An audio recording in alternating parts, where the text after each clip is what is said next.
Poor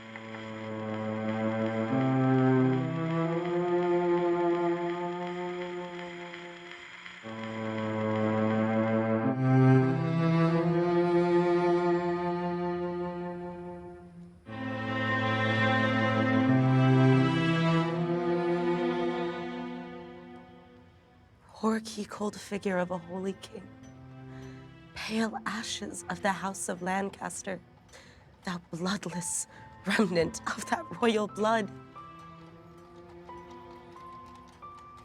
Be it lawful that I implicate thy rest, to hear the lamentations of poor Anne, wife to thy Edward, to thy slaughtered son, stabbed by the selfsame hand that made these wounds. Cursed be the hand that made these fatal holes. Cursed be the heart that had the heart to do it. Cursed be the blood that drew his blood from hence. Sweet saint, for charity, be not so cursed. Foul devil, for God's sake, hence and trouble us not.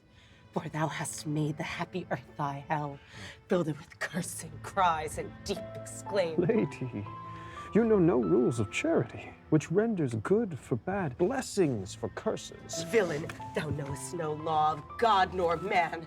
No beast so fierce but knows some touch of pity. But I know none, and therefore am no beast. A wonderful one else tell the truth. More wonderful when angels are so angry.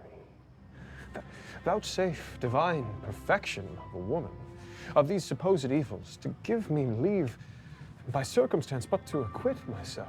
Vouchsafe diffused infection of a man for these known evils, but to give me leave by circumstance to curse thy cursed self. Fairer than tongue can name thee, let me have some patient leisure to excuse myself. Fouler than heart can think thee, thou canst make no excuse but to hang thyself. Now by such despair I should accuse myself. And by despair shouldst thou stand excused for doing worthy vengeance on thyself, which did unworthy slaughter upon others. Say that I slew them not. Why then, they're not dead. But dead they are, and devilish slave by thee. I did not kill your husband. Why then, he's alive. Nay, he is dead, and slain by Edward's hand. In thy foul throat thou liest. Queen Margaret saw thy murderous falchion smoking in his blood, the which thy once did bend against her breast, but that thy brothers beat aside the point. I was provoked by her slanderous tongue, that laid their guilt upon my guiltless shoulders. It's provoked by thy bloody mind, which never dreamt on aught but butcheries. Did thou not kill this king? I grant ye. Dost grant me, hedgehog? Well, God grant me too. Thou mayest be damned for this wicked deed. He was gentle, mild, and virtuous. The fitter for the King of Heaven that hath him. He is in heaven, where thou shalt never come. Let him thank me that hope to send him thither, for he was fitter for that place than earth. And thou unfit for any place but hell. Yes, one place else, if you will hear me name it. Some dungeon? Your bedchamber. Ill rest betide the chamber where thou liest. So will it, madam, till I lie with you. I hope so. I know so. But, gentle Lady Anne, to leave this keen encounter of our wits and fall somewhat into a slower method, is not the causer of the timeless deaths of these Plantagenets, Henry and Edward, as blameful as the executioner? Thou art the cause, and the most accursed effect. Thy beauty was the cause of that effect. Thy beauty that did haunt me in my sleep, to undertake the death of all the world, that I might spend 1 hour in your sweet bosom. If I thought that, I tell thee, homicide, these nails should rend that beauty from my cheeks. These eyes could never endure sweet beauty's wreck. You should not blemish it if I stood by. As all the world is cheered by the sun, so I by that.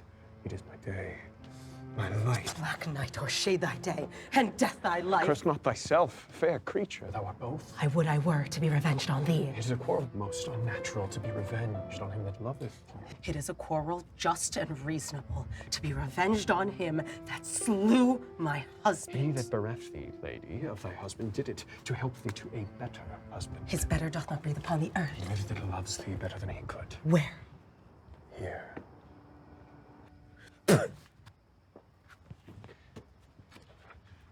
Why dost thou spit at me? Would it were mortal poison for thy sake. Never came poison from so sweet a place. Never hung poison on a fouler toad. Out of my sight! Thou dost infect my eyes! Thine eyes, sweet lady, have infected mine. For basilisks to strike thee! I would they were, that I might die at once. For now they kill me with a living death. Those eyes of thine from mine have drawn salt tears, shamed their aspect with store of childish drops.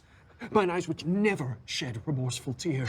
No, when thy warlike father, like a child, told the sad story of my father's death, and 20 times made pause to sob and weep, that all the standers by had wet their cheeks like trees bedashed with rain. In that sad time my manly eyes did scorn an humble tear, but what those sorrows could not thence exhale thy beauty hath, and made them blind with weeping.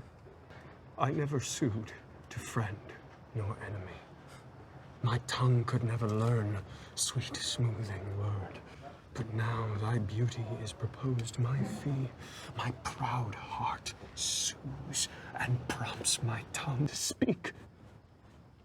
Teach not thy lips such scorn, for they were meant for kissing, lady, not for such contempt. If thy revengeful heart cannot forgive, lo, here I lend thee this sharp-pointed sword, which if thou please to hide in this true bosom, and let the soul forth that adoreth thee, I lay it naked to the deadly stroke, and humbly beg the death upon my knee.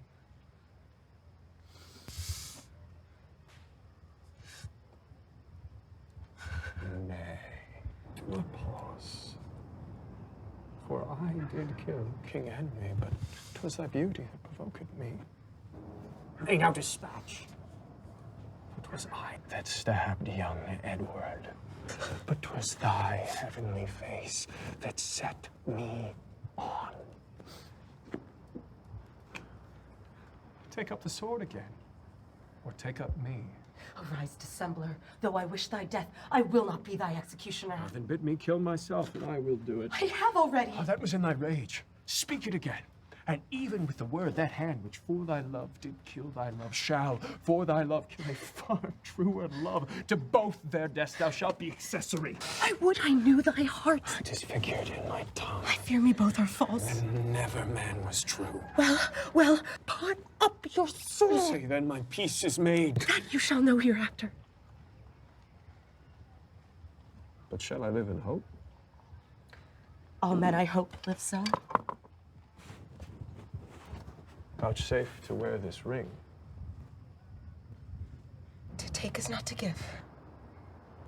Look how my ring encompasseth thy finger. Even so, thy breast encloseth my poor heart. Wear both of them, for both of them are thine. That it would please thee, leave these sad designs to him that hath more cause to be a mourner, and presently repair to Crosby Place, where after I have wet his grave with my repentant tears, I will with all expedient duty see you, for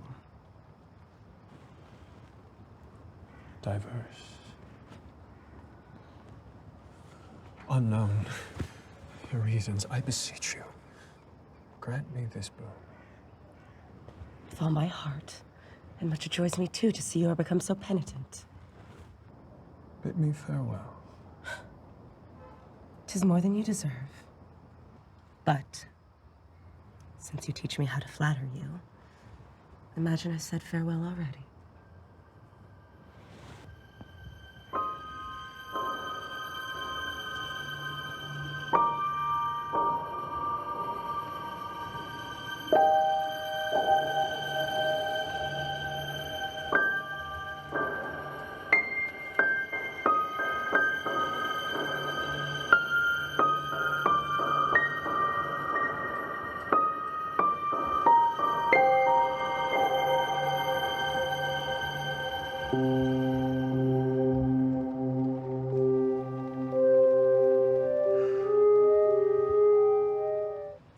Was ever woman in this human wooed?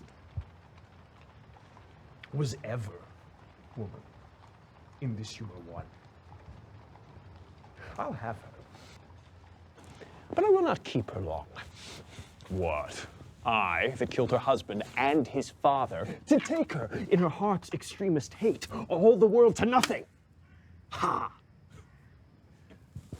I do mistake my person all this while. Upon my life, she finds, although I cannot, myself to be a marvelous, proper man. Shine out, fair sun, till I have bought a glass, that I may see my shadow as I pass.